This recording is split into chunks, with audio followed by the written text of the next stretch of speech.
Good morning. Yeah, it's still morning. Okay. Um, this is Dawn Taylor. Welcome to my channel. I discuss whatever it is God puts on my heart. Usually it's devotionals. Usually it's what I call morning motivations or morning, what do I call it? Revelations. It's been a minute since I had a morning revelation that I have filmed. It's been a minute since I've had a morning revelation. It's been a minute since I've had a morning to myself. Um, so, and some of the stuff is my hashtag jailhouse journey. My husband's not actually in jail per se. He's a federal inmate. He's in prison. And yeah, he's had jail time though leading up to this. You know, they put you in jail for to basically hold you while you go to court and they process you and everything like that.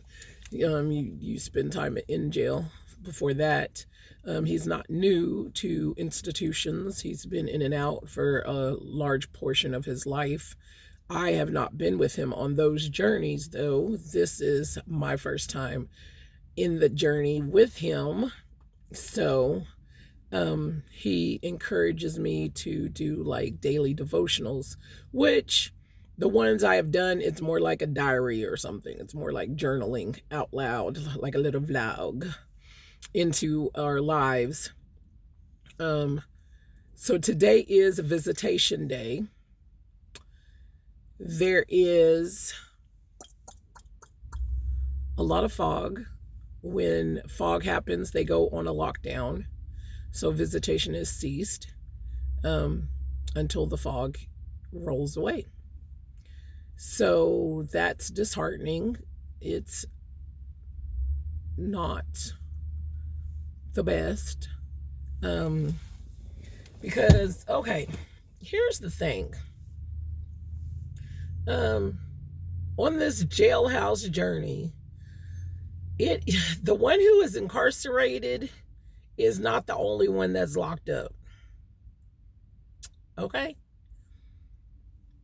As Christians, we have freedom in a different way than anybody else in the world experiences freedom. We have peace in a different way than anybody in the world experiences peace. We have joy. I think there's hairs going all over my face. Sorry for this. We have joy in a way that nobody else experiences joy. Why? Because our God, the creator of the universe and everyone, whether you admit it or not, accept it or not, or understand it or not, who loves each and every one of us, whether you want it, understand it, receive it, or accept it, he does this magnificent thing where no matter what the circumstances are and no matter what is going on around us, he still has this ability to fill us with like purpose and joy and motivation and like being focused on something else and pulling us up out of our realm or dimension basically into his, which is heavenly. So that means that even though we may be behind bars, or even though we may be in a crappy job, or even though we may be in a bad relationship, even though we may be broke, destitute, whatever it is, we can still have a peace about it, which is weird to say if you don't understand it and never experienced it. But we can still have this calmness over our spirit and our soul, a calmness over our mind and our thoughts and our decision making. We can still have this joy that doesn't come from anybody else than just something that radiates on the inside of us.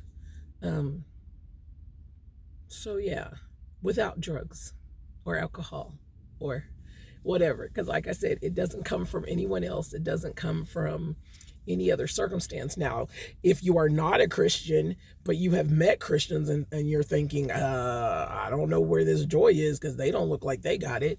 It's very possible. There's a lot of us out here who claim to follow Jesus Christ, and we don't exhibit those manifestations of the things he promises to us and everything like that. We don't walk around with our heads up. We don't walk around with a smile on our face. We don't walk around spreading laughter, smiles, and giggles, you know. And life hits us the same way it hits everybody else, but God promises that joy to us that does something different if you access it. It's like being inside a bank and there's money in the vault, and the only difference between you having that money and you not having that money is your level of access. Now, if you have an account and attached to your name, there is a lot of zeros to the balance of that account, then all you got to do is go up to the teller and tell them how much you want them to give you. And you have immediate access to it. Now, if next to your name there's a negative and a lot of zeros, or there's like 1 or 2 or 3, then you don't have access to all of that. But a relationship with God is access to everything. But you got to access it. You can't sit at home on your couch thinking about the money that's in the vault and the zeros that's on your bank account and not either pick up a phone or go to the bank or go through the ATM or whatever, device or whatever, do something about it. I mean, they probably coming up with that stuff. Like Meta is probably doing something like that. But right now, you can't just sit there and think about it and it's there. There's an action that has to happen. You have to access it. So back to the fact that this is visitation day and a fog is here, and therefore we can't do visitation right now because everything is on lockdown. Movements and everything for them is on lockdown. And as I was saying, like, the person that's incarcerated when you're in jailhouse journey is not the only person who is locked down. Okay? So there is strong heightened emotions that come from being married to somebody or in some sort of a committed relationship with somebody that is not accessible. I think that would be the best way to explain that, to say that sentence. Yeah. So although I have access to my Holy Father, who gives me joy beyond the circumstances and the fog and the lockdowns and everything like that, and he gives me focus and peace of mind in these situations, then it's still hard and it still sucks. Now, when I don't access that peace that God offers me, that the Holy Spirit is ready to like come and like shackle me to and be like, come on, girl, I got you. Then, in these situations, I've been in the car crying, mad hysterical, all upset. Just because like on both sides, we get excited for this day. Like, we get dressed up. Like, this is my date night with my husband. That's what I call it. It's my date night.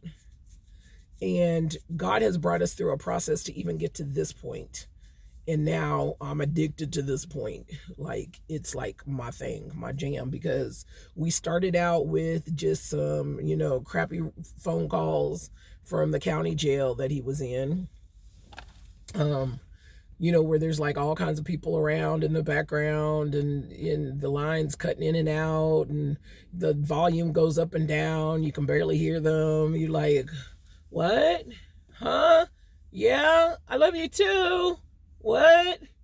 Okay. And that brings its own crap and frustration. But so we go from that. Then we went to a county jail that had, virtual visits and tablets and tablet phone calls, and we could see each other virtually like this, but it still had its blips and interruptions. And also the other fun thing about phone calls is like you only get so many minutes. You pay for so many minutes. You only get so many minutes. And then like every couple of minutes, they take back a couple of minutes by giving you an announcement that you're on a phone call that's from jail or prison, as if you didn't know. So you still don't, you pay for some minutes that you don't even really get all of those minutes because they talking to you through a third of those minutes to say, you are currently on a phone call from wherever. Like, yeah, I know, I accepted the call, thank you. So you go from those weird little interruptions, and why the reason I mentioned that is because like when you're on those phone calls, if you try to have a real conversation, if you're trying to talk about something that's really going on in either of your lives or whatever, then there's first you got to break through the awkwardness, then you got to break through the emotional walls, then you got to break through all the stuff, lay out everything, and for the trust and everything. Then you start going into that conversation. Now you get about 10-15 minutes. It's really like 9 after they do all their interruptions and how they talk. They give you all the stuff at the beginning before you accept it, so it's really like 9 minutes. And so then you sit there, and as you're going into this trying to talk to each other and really talk to each other, then there goes the interruption. You are receiving a phone call from blah blah blah blah blah blah blah blah blah blah blah blah blah blah blah. This is a phone call from blah blah blah blah blah blah blah blah blah blah blah. Then they come out of the conversation. Then you got to try to find your footing of where you was at and the motivation for the movement of the conversation. Momentum, I guess, is also what I'm looking for. The momentum of it. You got to find that again to get back to wherever it was you was and try to start talking all over again for about 3 more minutes before they do the thing again. So conversating that way is difficult, but it's doable, but it's difficult. There's a lot of miscommunications. There's a lot of misinterpreted tones and afflictions or whatever of what you mean. And there's a lot of different, responses and receptions, and all this different stuff happens when you communicate that way. So then each step, there's also these little raggedy little messages you can send. Each facility got their own way of how they do the messages. Some of them allow you to send 250 characters. Some allow you to send 100 characters. And that includes spaces, periods, commas, whatever you may send. So you learn to communicate by just jumbling a whole bunch of abbreviations of words together, hoping that the other person understands what the abbreviation is that you used and what you meant it for. We've had several misinterpretations with those too, where he thought I was saying one thing and I was like, that's not what I was saying. He was like, yeah, you put da da da da. I was like, oh no, I meant da da da da da. So that's an interesting way to it's a horrible way to communicate if that's the only way you communicate also is these stupid little 100 something 250 character messages.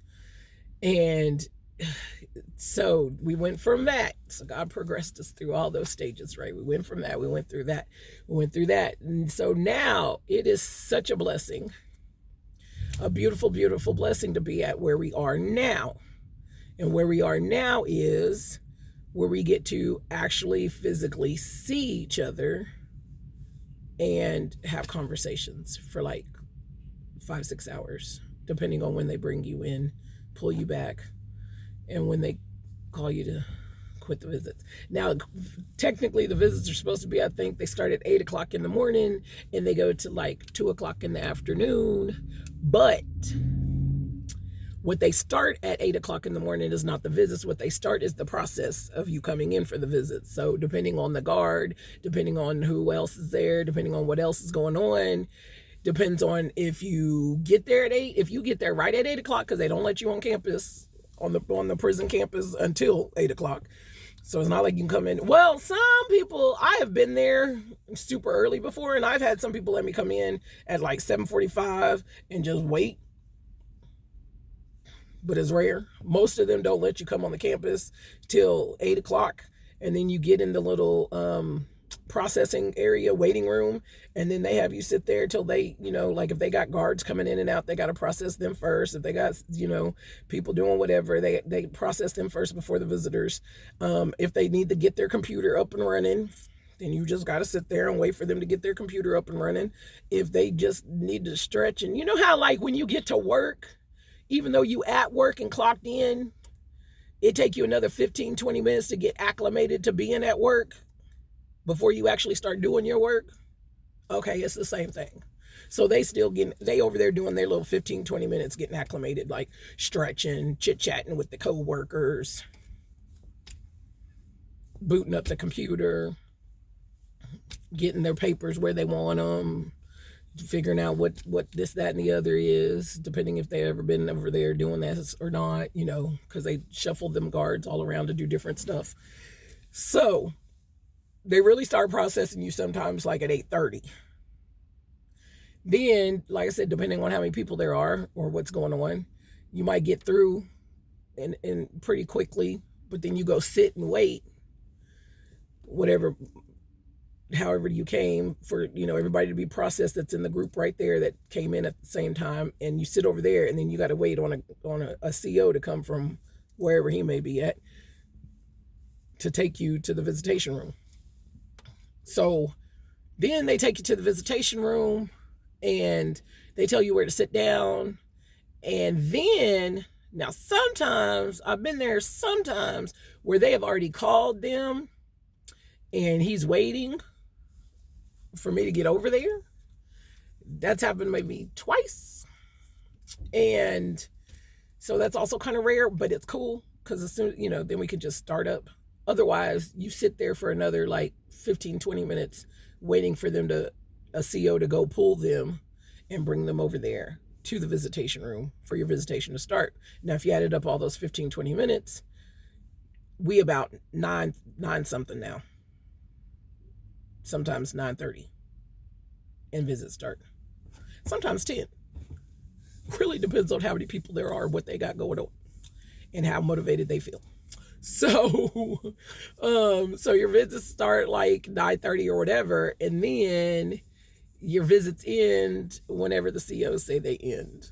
So if they got crazy stuff going on campus, even though all y'all still sitting there, even though all the inmates that came or whatever to do whatever, they literally can count them, they will still sometimes send them back if they got like somebody missing on campus. Not the people that's in the visitation room, but somebody else doing something funky.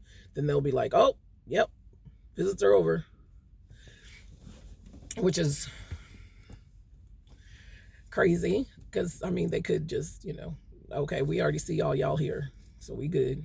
Now, whoever else is on campus, look for whoever else or deal with whatever fight or whatever. All right. But I guess it's also a safety issue of like, what if the person is like running around? I don't know, gonna snatch one of us. I don't know. But I guess that's where they be thinking about, is like, or what if they start a riot or something? Like, we got to get these people out of here. I don't know what they be thinking, but that's what they do. Whatever little thing, hurdle or issue comes up, they be like, oh, visitation's over, bye. And they be like, yep, you're not getting no. Last time I don't know what the visitation was over for, but usually you get like one of the jobs they offer to different inmates is like to be the photographer or whatever person, and they come with like a little digital camera and stuff, and they take your pictures while you're in visitation. So they have him come over halfway through the visits and start taking pictures. And so one day they cut us short, and they was like, nope, no pictures, no nothing, you got to go, y'all just got to get out. And I'm laughing even though it sucks, but it's more palatable for me because I don't live super far from where the prison is. But there's people, I when I'm going in, there's people that come from all over the country because federal prisons are all over the country, so they pull you. You could do a crime in California and they put you in Oklahoma in a federal prison, and vice versa.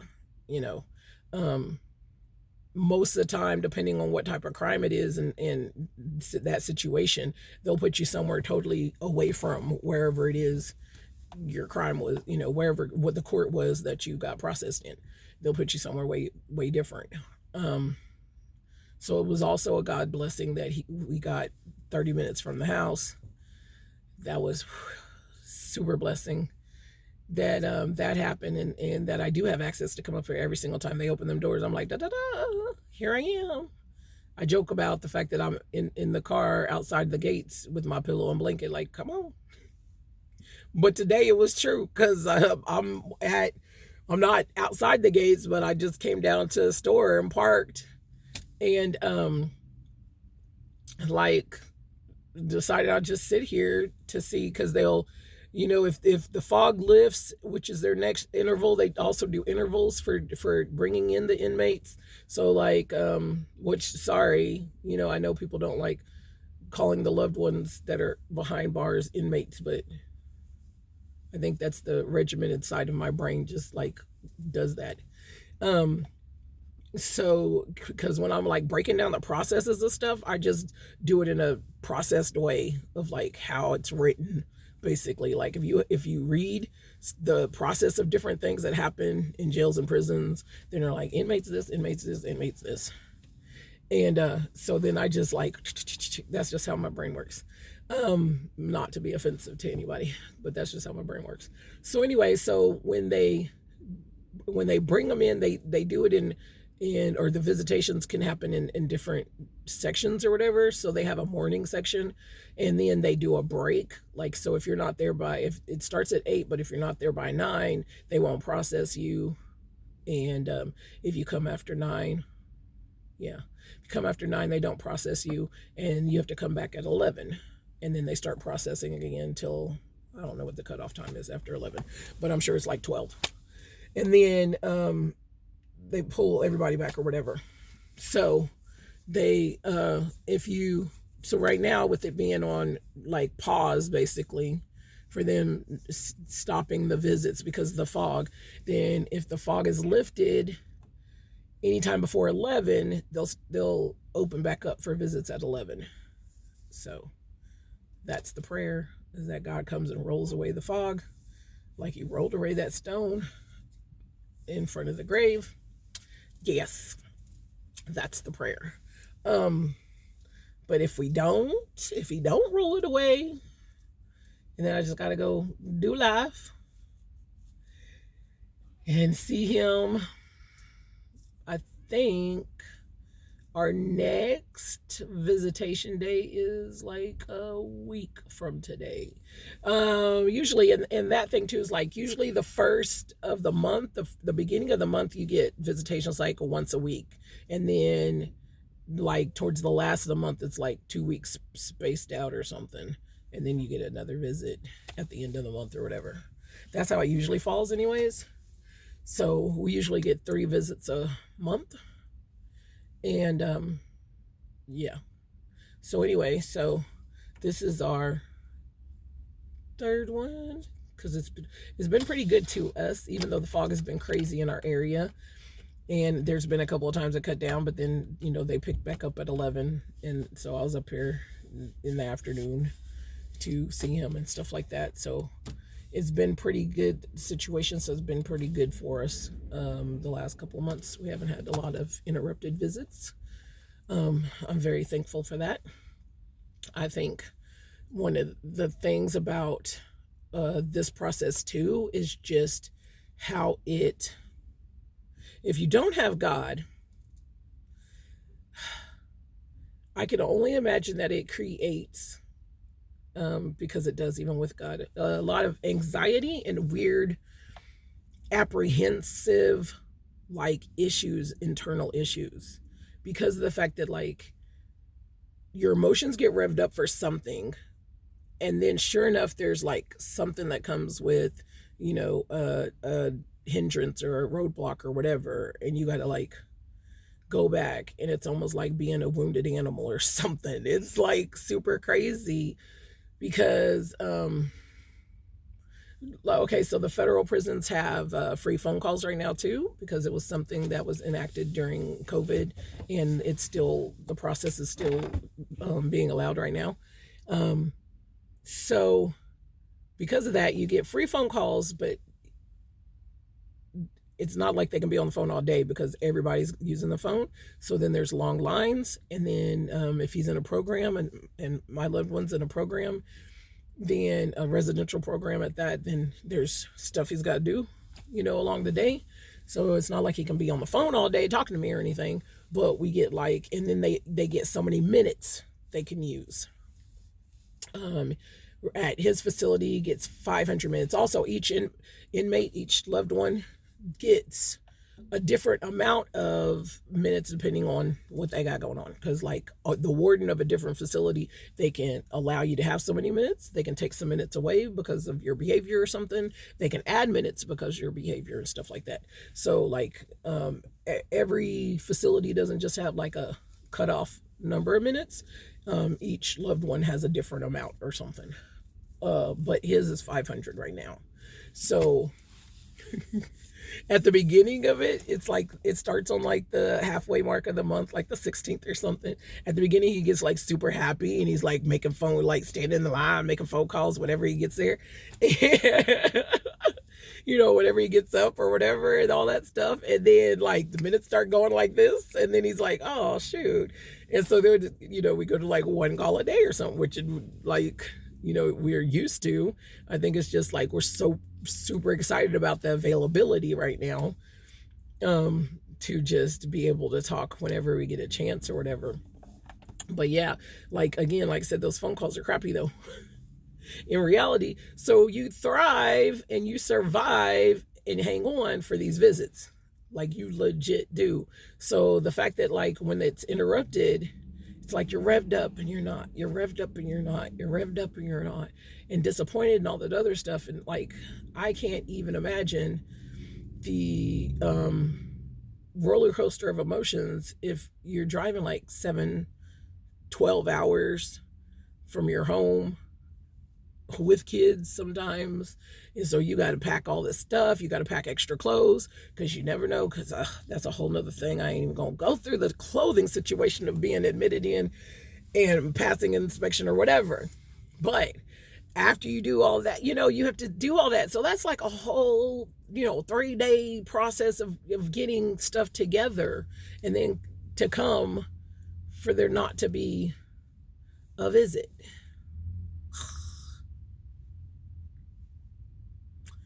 It's crazy. It's super crazy. I think there's obviously better ways that the whole situation could be done. But I'm super blessed for what we have. Although I see the errors in things. I am still super blessed for what we have. I think it's just more of yeah, I just lean on God. I have to.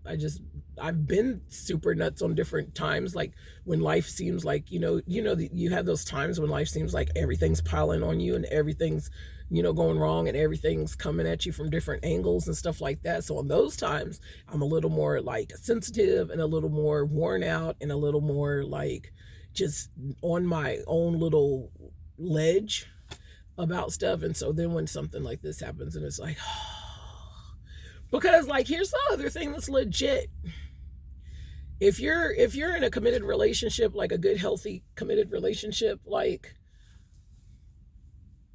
you thrive to spend time with that other person, to engage them, to get on that level of just being in the zone with each other and all that other stuff. That's cool, right?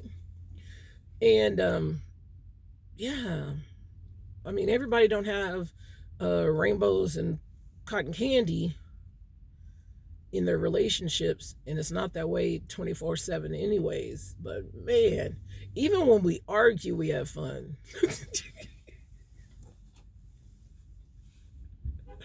Cause we stupid like that. We are legit stupid on the same level. So even when we argue about something and disagree about something, we have fun. I don't think early in our relationship, when he was still going through all the stuff he was going through, and I was still going through all the stuff, because all that emotional stuff that you got to get through when you got to share yourself with somebody else. all the baggage and all the old stuff from life and everything else. Like when we were both going through that, we had some not cool, but like here's the dumb thing, like even when we had arguments, and this is why I'm saying like we still have fun when we have arguments, because even when we had arguments, even then when they were crazy or whatever, like, and when I say crazy, I just meant like emotionally hard, like really upsetting, stuff like that. And we couldn't stay mad long, because one, we have to figure it out because of the situation we're in. We have to figure it out. You can't just silence treatment somebody like this. I mean, you can, but you shouldn't, because you don't know what's gonna happen, or when you're gonna have access to them next. But I think it's just because we're both just so ditzy and weird at different times that one of us will just say something that's so ridiculous and it makes the other one laugh, and then we both be laughing, and then we just like, but I don't like you right now. Like, I might be laughing with you, but I don't like you a lot, and then we got past that, where now we're just like, if we get annoyed at each other, there was like, so that upset me, but I love you, you know. And we still just weird and goofy, because sometimes the other person legit says something in an argument that just don't make no sense. You ever been there? Someone says something and it just don't make no sense at all. You're like, what? Like, yeah, your emotions is doing a lot. Let's breathe for a minute. Like, you doing too much. But so yeah, we just love being around each other. So yeah, we live for these days. But yeah, it's a weird. It's definitely a weird. But God makes you stable. I mean, He's stable. He's trying to make us stable. If we pay attention, we'll get there. But even when we ain't stable, He still makes it all right. Like He still is like, the Apostle Paul in the Bible wrote to letters to different churches or different people to encourage them or correct them or give them direction about, how they should put their church together or what it is that they should be doing and stuff like that. And one of those letters, he was just writing about how he, basically missed their presence, missed being around them for fellowship, missed, having church and talking and stuff like that. Basically, that's what he's saying. Like, that's legit what he's saying. But that ain't the words he uses. But that's what he's saying. It's like, basically, he misses being around them and stuff. And then that he wishes he could be there. And then he says, like, there's no distance in the spirit, though. Like, basically, like we're still connected, and because we're still on the same journey, doing the same thing, fighting in this, this spiritual, army and everything like that. And that's like, basically, because we're both attached to the same spirit, then there's no distance in where our hearts are, because we're here. And I use that term a lot, like while we're going through this jailhouse journey, is that there's no distance in the spirit. So even when these situations like this happen, God is so good about connecting us. And, we have the 3-cord strand with Him. Like, we made a covenant to each other and a covenant to Him. And that He made a promise to us too. And so He is really, really good about keeping us connected and working things out in our favor. And that's what gets me too, when situations like this do happen, or those times in life when things feel like everything's falling on you. When I take that step back and just replay some of the stuff that God has done, that only God did, nobody else. It wasn't circumstance, wasn't coincidence, it wasn't, luck or chance or anything like that. It was only through the power of God that some stuff went down the way it went down. And I think about those things and I'm like, why should I complain? Why should I worry? Why should I complain? Why should I fuss why should I like sit here in, my state of like, oh, and disappointment, because you are just too magnificent in what you do and how you do it. And he's a good God.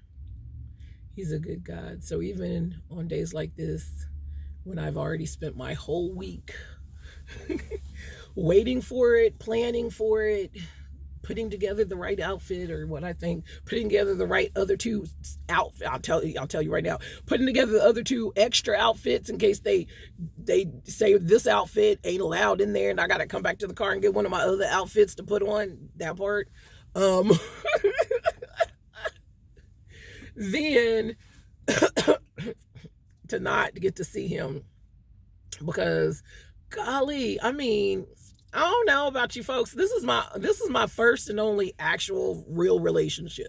I got 9 human beings I brought into this world with 3 other human beings that participated in their creation. But this legit is my first actual relationship. This is my first love. This is the first time I've been in love. This is the first time I've like God has been in the mix the whole time. This is the first time it's been like, I chose him for you. Not, hey, God, there's this dude I just hooked up with. Can you make this work? There's this guy I was talking to. Can you make that like a reality? Like, I just want to be with them, and then turn around like, no, I don't want to be with that guy. This is the first time it's really been God leading first. And it's different. Whew, it's different. Like, legit different. It hits all the way different. All the way different. And so, yeah. I love being with that dude. Like, we have so much good times together. Like, and because of the distance that God has blessed us with, not cursed us, but blessed us with, that just holding hands is like, bruh, just seeing him walk in that room, man, it'd be like, bruh, it'd be like fireworks, pop rocks, like, skyscrapers with words in the sky, like, dude, it'd be like a 4th of July, Juneteenth, jammy jam, rolled up into one. Just when brother walks in the room. I'm just saying.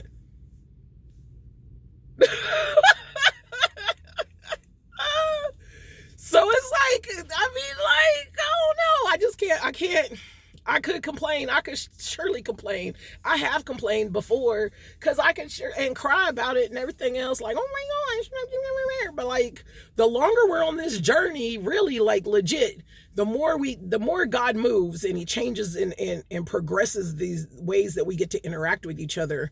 And the longer we're on this journey, the more I'm just like, Lord, I don't care about nothing else. Like, just give me my man for like 5 minutes, 20 minutes, 3 hours, 7 hours, whatever it is. I'm gonna be there. We're gonna be down. Just let it happen. So then that takes away all the other thoughts of like, why can't this be? And what we don't have. And but I've had those moments. I mean, Valentine's Day is coming up. I'm going to be sitting somewhere legit while I talk about how good God is and how like excited I am. I'm going to sit somewhere and cry. The tears is coming. It's like grief. It definitely is grief. It's definitely a lot of grief. So the tears is coming. I'm not saying that. I'm not saying I'm just like Pollyanna, like all 24/7. Man, we have some hard times with being away from each other, like some freaking hard times.